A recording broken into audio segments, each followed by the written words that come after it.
Well, I've got a special treat for you today. Today's video, I want to interview a friend of mine who also is in the lawn care business, and I want to talk about how he made the jump from working from somebody else to starting his own business. And then he was doing mowing grass and weed control, and eventually he just kind of moved on into weed control like I'm doing. So we're gonna talk about that in the course of the video. Many of you know that follow the channel know that I have a Graham spray rig on the back of my truck. This video is sponsored by Graham, and we're gonna talk about the Graham spray rig and how that's kind of been a useful piece of equipment for both of us in growing our business. But also want to just give a realistic answer of what it was like to go out on your own in the business from somebody who's been there and done that. I thought that might be a help to some of you who watch the channel regular. So without delay, let me introduce our guest and we will get started with the interview. All right, this is my friend Alex Faulkner. He's actually been on some videos before. I would call Alex a friend of the channel. He has been on a video we did that was called Calibration. If you go Google lawn care, or go on YouTube, search for lawn care life calibration, you'll see Alex come up on there, and we did that together. But Alex, thank you for the time here, and I just wanted to get your thoughts a little bit on what it was like, because to recap your story and you fill in the gaps here. For those watching, let me just tell you that I did these questions. I just told Alex a minute ago what the questions were going to be, because I wanted it to be kind of a natural interview and not a rehearsed answer. But I said, Alex, tell us what it was like, you being a young guy working for the big company in town, or one of the big companies in town, and then you sort of made that jump out on your own. How did that process go? Was that scary for you? And just tell us a little bit about that. Yeah, so I worked for a large company for almost 3 years, and I had some great supervisors and some really good guys down there that were really good teachers and mentors of mine, and they saw the potential in me and really just started to pour into me when I first started down there, and really helped me learn the industry fairly quickly, I feel like. So, and it was where I was working for them was kind of around the Birmingham area, and I live up here about half an hour from the Birmingham area, a little more rural area. So I started getting a lot of questions here around the town and the community that I live in about what I did, and a lot of people began to inquire about those type of services here, and there really was very little amount of, there wasn't very many people here that did that type of work. So I got my certification and decided to make the leap and come out on my own. And yeah, you know, it was scary. It was definitely, you know, a lot of things were uncertain. I was lucky enough when I did leave the large company, I had gotten another job that was it was actually more than what I was making there, but I was able to work, it was a weekend job. So I could work 12-hour shifts on Saturday, Sunday, and Monday, and then I would be off Tuesday through Friday. So I did that for the first 6 months that I was out on my own, and of course, you know, the weekend job paid the bills, and then what I was able to make, I sort of just put back into the business, and just sort of tried to figure things out, and, you know, sort of understand what things really cost, and, you know, just, you know, the things of just really getting started that you just have to learn. But yes, it was scary, and I was lucky enough, like I said, to have that part-time job, or that full-time job that I could work on the weekends. And I didn't really have a house, I guess. I mean, I wasn't homeless, but we were thankful enough that we had very low overhead, I guess, in our living situation. And at the time, my wife and I didn't have any kids, and she was still in school and working some.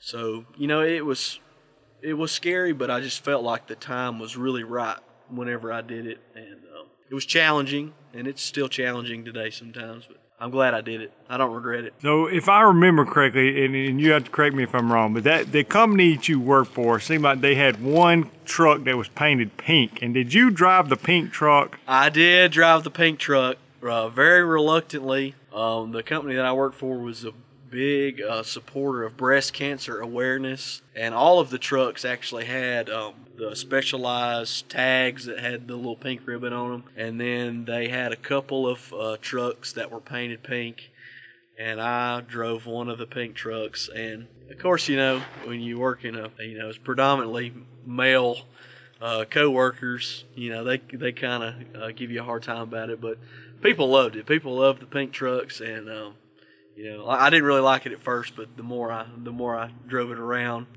it just kind of became my thing, I guess. I saw a pink truck the other day, and they had a flashback. I said, I think that's what Alex used to drive. Yes, I drove a pink truck, yes. So, and then when you started doing lawn care, you eventually, when you started on your own, you were mowing yards some and doing the weed control. And how did that go? And how long before you quit mowing grass and you started just spraying? I think it was about a year, I guess. I did both for about a year. I enjoy mowing. There's definitely not as much profit in it. At least when I did it, I didn't make as much money mowing as I did spraying. But I just did it for that amount of time, just because I'd already kind of did some mowing on the side, and I had an established client base of doing that. Probably about 25, 30 yards that I could knock out in a day or two most of the time. So and that helped early on, just to have some income going. So it was too bad doing both, I guess.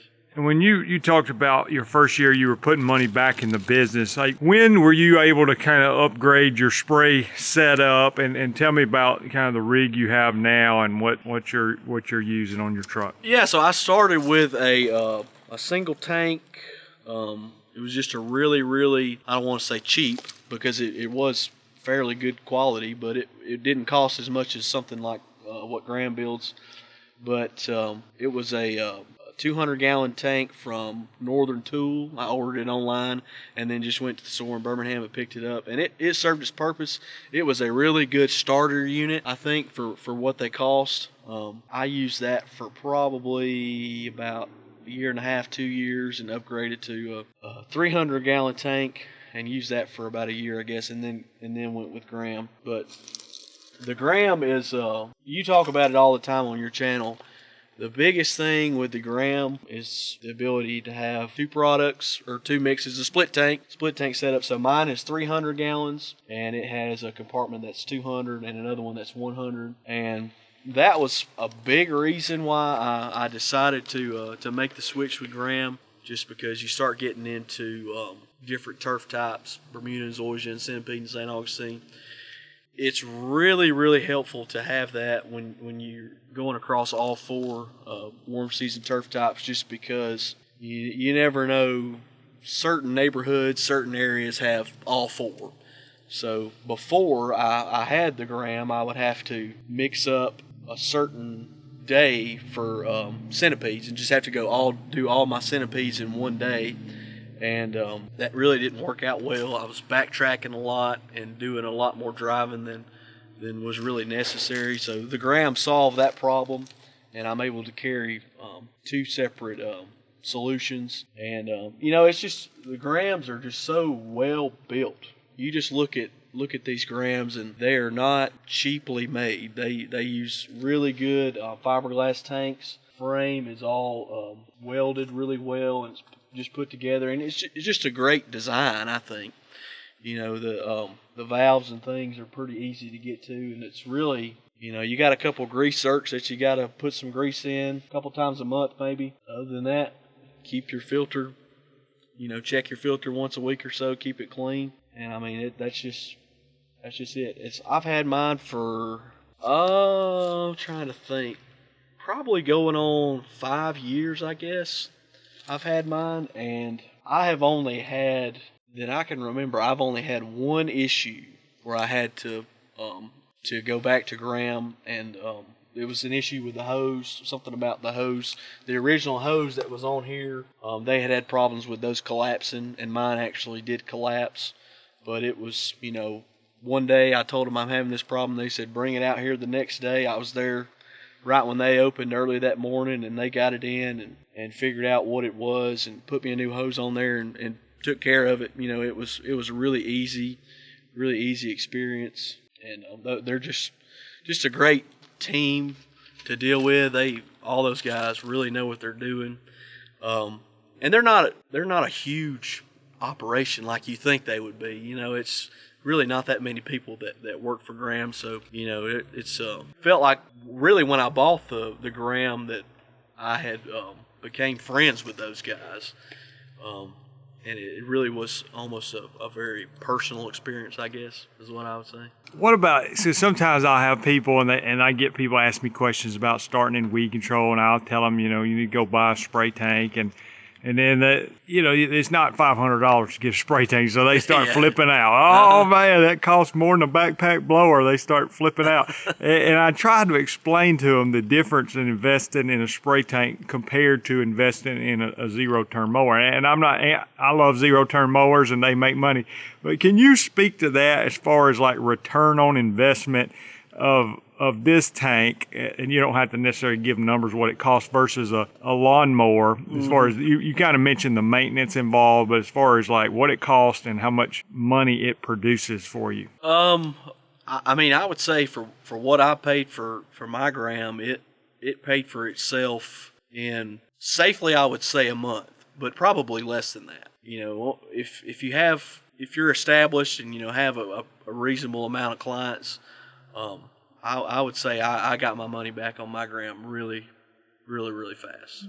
Yeah, I tell people that, you know, it's like the maintenance side of it, like you said, a couple grease fittings, but I'm not sharpening blades and doing all that mess, you know, and that's part of mowing. But, you know, it's just you turn the key, it turns on, and you pull the trigger and water comes out. Yep. Hey, I don't need to know all the details. Just make the thing work. So Alex, what would you say? Somebody's watching this video, you know, and they're like, "Oh, I'm ready to go out on my own." Whether they've been working for a mowing company or working for another lawn company, or maybe they've had an office job and they just feeling froggy and might get out there.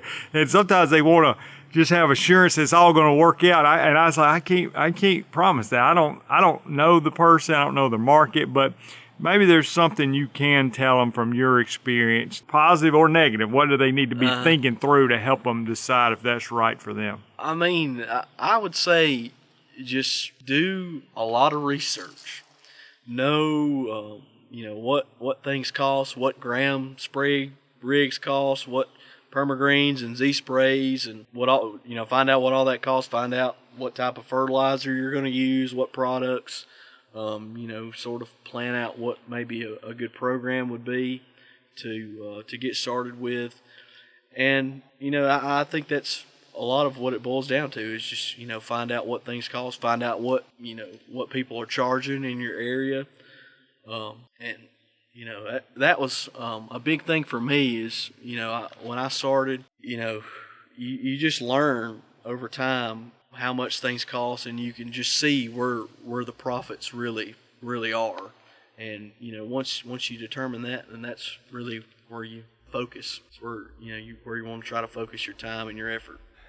I appreciate Alex being with us. Hopefully you got some beneficial information from this. Hey, thanks for watching the video. Hopefully this has helped you and given you some encouragement watching Alex. Appreciate him being on here.